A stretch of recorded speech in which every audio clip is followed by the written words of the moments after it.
Assalamu alaikum wa rahmatullahi ta'ala wa barakatuh. Aujourd'hui, nous allons étudier un trouble de la personnalité, celui du psychopathe et du sociopathe. Le psychopathe, en réalité, c'est une personne qui ne ressent rien pour les autres. Il ne ressent rien pour les autres, donc il n'éprouve pas de remords ou de culpabilité vis-à-vis du mal qu'il peut causer. C'est quelqu'un qui n'a pas peur et qui consécutivement peut prendre beaucoup de risques. C'est quelqu'un de dangereux, un psychopathe. C'est quelqu'un de dangereux, quelqu'un qui n'a pas peur et qui peut prendre des risques. Quelqu'un qui peut faire du mal et ne ressentir aucune culpabilité, aucun remords, aucune miséricorde à l'endroit d'autrui, aucune empathie. Un psychopathe n'est pas empathique. Il ne peut pas ressentir la douleur d'autrui. Et consécutivement, il ne peut pas agir relativement à l'autre en considérant l'équilibre d'autrui ou le bonheur d'autrui comme un droit. Et c'est pourquoi le psychopathe et le sociopathe, ce sont des troubles de la personnalité qui sont liés et qui sont très proches. Le sociopathe, c'est une personne qui est indifférente vis-à-vis des normes sociales, environnementales, vis-à-vis du droit d'autrui, au bonheur et à l'équilibre. Un sociopathe, c'est quelqu'un qui agit en faisant abstraction des droits des autres et qui ne peut pas vivre. Il est associable en réalité. Le sociopathe, c'est quelqu'un d'antisociable. C'est quelqu'un qui ne peut pas vivre en société. Et généralement, le sociopathe, sa personnalité troublée est le fruit de la construction d'une personnalité sans amour et sans affection. Un sociopathe ne peut pas donner d'amour. Un sociopathe ne peut pas donner d'amour tout simplement parce qu'il n'en a pas eu. Parce qu'il n'en a pas réceptionné. Comment voulez-vous donner de l'amour quand vous n'en avez pas reçu, réceptionné? Surtout au moment de l'enfance, où l'amour est quelque chose de vital. Au moment de l'enfance, où l'amour est quelque chose de vital. L'humain se définit, se caractérise, se spécifie par l'amour qu'il donne et par l'amour qu'il reçoit. Peut-on dire qu'une personne qui ne donne pas d'amour, est un humain? Peut-on dire qu'une personne qui ne donne pas d'amour est un humain? Peut-on dire qu'une personne qui n'a jamais reçu d'amour, qu'il peut cultiver de la normalité dans son humanité? Non. Il risque de devenir un sociopathe, surtout s'il construit sa personnalité par de la privation affective. Quand vous avez une personne qui s'est construite par de la privation affective, vous avez de fortes chances qu'il devienne un sociopathe et donc incapable de donner ce qu'il n'a jamais reçu, en l'occurrence de l'amour. Et généralement, les sociopathes ne peuvent pas donner de l'amour aux êtres dont ils sont redevables au niveau de ce sentiment-là. En l'occurrence, les enfants. Un sociopathe, un parent sociopathe, ne peut pas donner d'amour à son enfant parce qu'il n'en a jamais eu. Comme il ne peut pas être sociable et vivre en société. Un sociopathe est quelqu'un qui a une conception individuelle des choses qui l'empêchent de vivre en société. Il ne peut pas considérer autrui à travers des droits. Il ne peut pas mettre des limites à sa liberté. Il ne peut pas vivre avec le principe qui énonce que la liberté s'arrête là où commence celle de l'autre. Et un sociopathe, il ne pourra jamais mettre en pratique ce principe-là. Votre liberté s'arrête là où commence celle des autres. Ce principe qui nous permet de considérer autrui dans ses droits au bonheur, dans ses droits à l'existence, dans ses droits à l'autonomie et à la liberté. Un sociopathe ne peut pas. Et on ne peut pas lui demander de l'être. Puisque lui demander d'être ce qu'il n'est pas risque de le détruire. C'est pourquoi les sociopathes ne peuvent pas comprendre la démarche que l'on peut avoir à leur égard en les aidant à se sociabiliser. Ils ne peuvent pas comprendre cela. Parce que ça les dépasse en réalité. Et on doit faire preuve de tolérance à leur endroit, en essayant de les comprendre. Ils ne peuvent pas. Et on risque au contraire de les enfermer et de les isoler davantage si l'on agit par la méconnaissance de leur profil.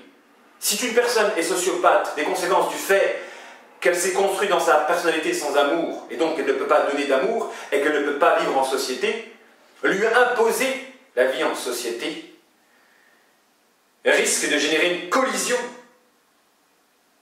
une opposition de référence qui va cultiver son enfermement et donc sa propre destruction. Thérapeutiquement parlant, on a le devoir de comprendre le sociopathe et de travailler à ne pas renforcer la bulle qui la coupe de la société.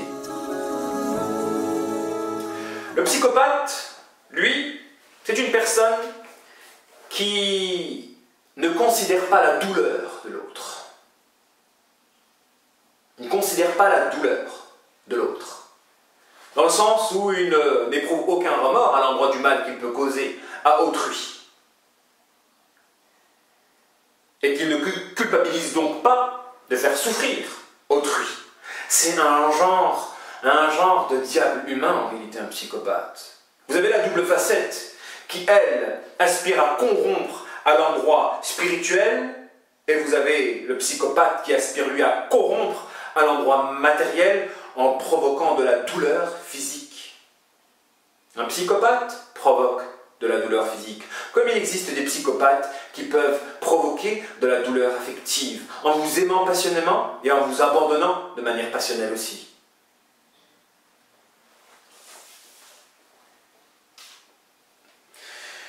C'est pourquoi il y a un rapport entre la psychopathie et la société, dans le sens où une société ténébreuse peut développer des psychopathes et des sociopathes. C'est pourquoi aux États-Unis, qui est un pays qui ne comprend que 5% de la population mondiale, renferme en réalité 80%, voire 90% des meurtres de la planète. 80% et 90% des crimes causés sur la planète se sont réalisés dans cet État qu'est les États-Unis, cette superpuissance qui domine le monde de manière ténébreuse. Ceci révèle que la société américaine est une société ténébreuse, puisque 80% des crimes mondiaux sont réalisés en son sein. Donc une société peut développer de la psychopathie individuelle et de la sociopathie individuelle par la reproduction justement de schémas. Donc le psychopathe est une personne antisociale. Et dans la thérapie musulmane, tout s'explique. Selon la psychologie occidentale, c'est une maladie incurable. Un psychopathe, il est condamné à être ce qu'il est toute sa vie. Et la psychiatrie occidentale va trouver des raisons.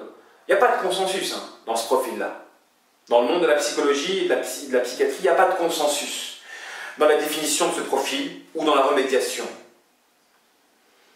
Mais ce que l'on peut tirer, c'est que selon la psychiatrie occidentale, les causes peuvent être génétiques. Et donc, la manière de soigner peut se faire par l'entremise de molécules et donc de médicaments. Tandis que selon l'approche islamique de la chose, on dit d'une personne qu'elle est psychopathe grâce à des concepts. comme la siamoiserie. Quand vous avez une personne qui subit une identification démoniaque au point de ressentir et de vivre une forme de polarisation émotionnelle, en réalité, quand l'être est partagé entre deux entités, si bien que l'émotion de l'entité étrangère envahit entièrement l'être au point de le dépouiller d'une indépendance émotionnelle, s'explique pourquoi certaines personnes peuvent être sans remords à l'endroit du mal qu'ils peuvent accomplir, ou ne pas culpabiliser à l'endroit du mal qu'ils peuvent accomplir. Comment on explique que certaines personnes, parce que ce n'est pas humain, l'être humain en réalité est un être qui doit ressentir la douleur d'autrui, qui doit considérer autrui, c'est humain. Donc dès que l'homme ne considère pas l'autre à travers ses besoins essentiels, ses besoins au bonheur et ses besoins de se protéger du malheur, ce n'est plus humain. Et c'est pourquoi quand l'homme n'est homme que dans la forme, mais intérieurement il est démon, et que lorsqu'il y a une forme de polarisation de l'émotion, si bien que l'homme n'a plus cette autonomie, cette indépendance émotionnelle, il peut devenir un diable humain. Et Shaitan aspirera à faire de l'être humain un diable, une incarnation du démon, un réceptacle démoniaque par lequel il pourra atteindre l'humanité. Pas uniquement au niveau spirituel, au niveau sentimental, mais aussi au niveau physique, par la provocation de crimes et de meurtres. Et notre prophète alayhi salatu wassalam nous a dit qu'à la fin des temps, il y aura comme caractéristique la multiplication des meurtres. Des meurtres. Le prophète nous a dit qu'à la fin des temps, la mort sera quelque chose de banalisé, puisque le démon, dans son projet de s'incarner en l'homme, aura atteint le degré ultime. Il peut s'incarner de manière spirituelle par le dédoublement de la personnalité, comme il peut s'incarner au niveau sentimental par la psychopathie affective, comme il peut s'incarner par la provocation justement de crimes et de meurtres. C'est pourquoi l'objectif du démon, c'est de faire un pacte avec l'humain.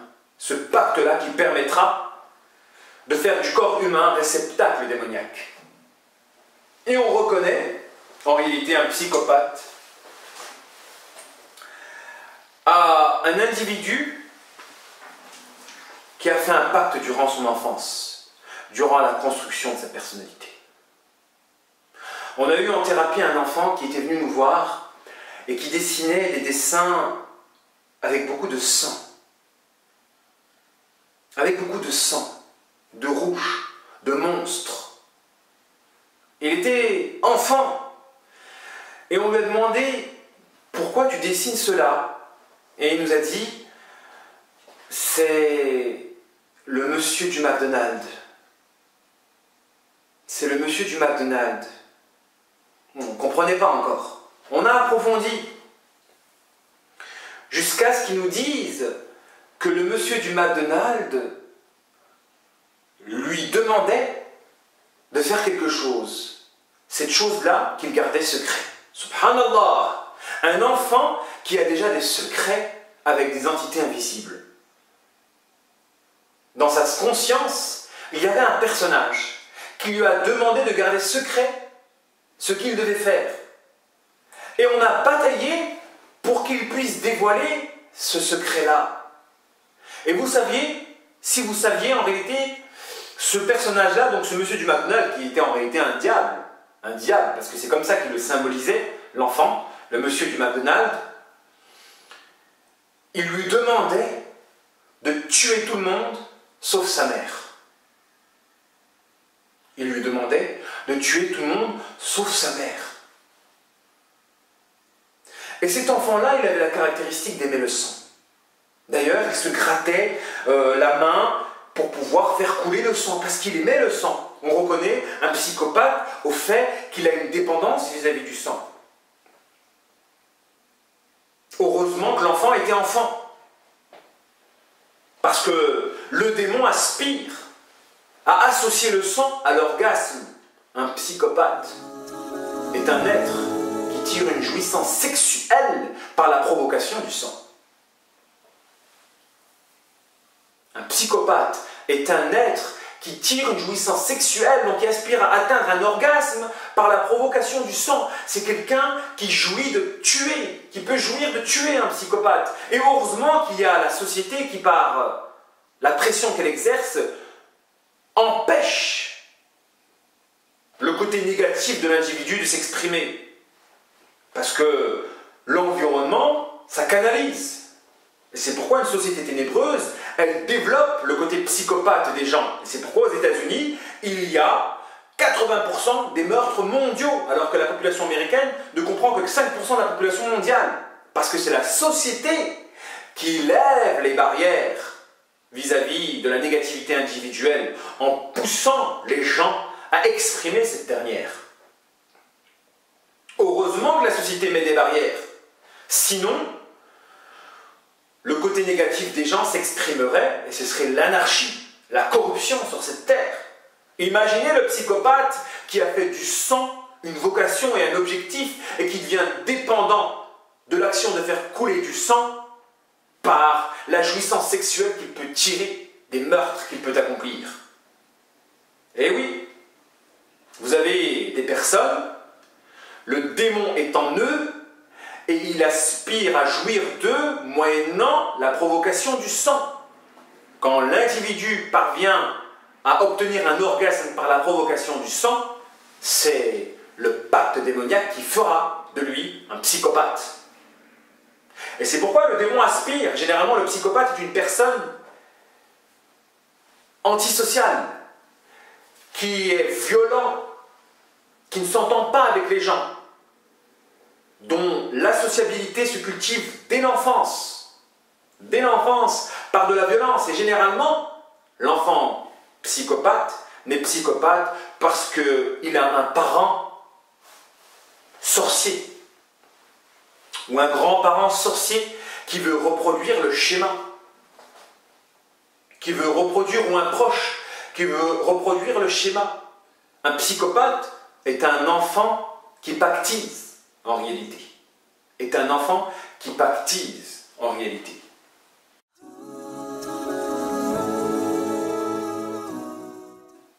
C'est pourquoi en réalité, l'époque dans laquelle nous vivons est une époque qui révèle que le démon a atteint ses objectifs, puisqu'il aspirait à faire de l'homme un réceptacle de lui-même. Et à défaut de parvenir à contrôler l'homme de manière directe par le fait de faire couler le sang sur la terre, d'ailleurs c'est pourquoi les anges ont apostrophé Allah en lui disant « Vas-tu créer sur cette terre quelqu'un qui va y répandre le sang ?» Parce qu'ils savaient que l'être humain, s'il ne réalise pas sa fonction de remplir son être de lumière, le remplira de son contraire, qu'elle est ténèbres, jusqu'à devenir un psychopathe, qui est en quelque sorte le summum de la négativité. Un psychopathe, c'est un diable incarné dans un corps d'homme, à l'exemple de ces barbares du régime syrien qui trouvent du plaisir à torturer les êtres innocents.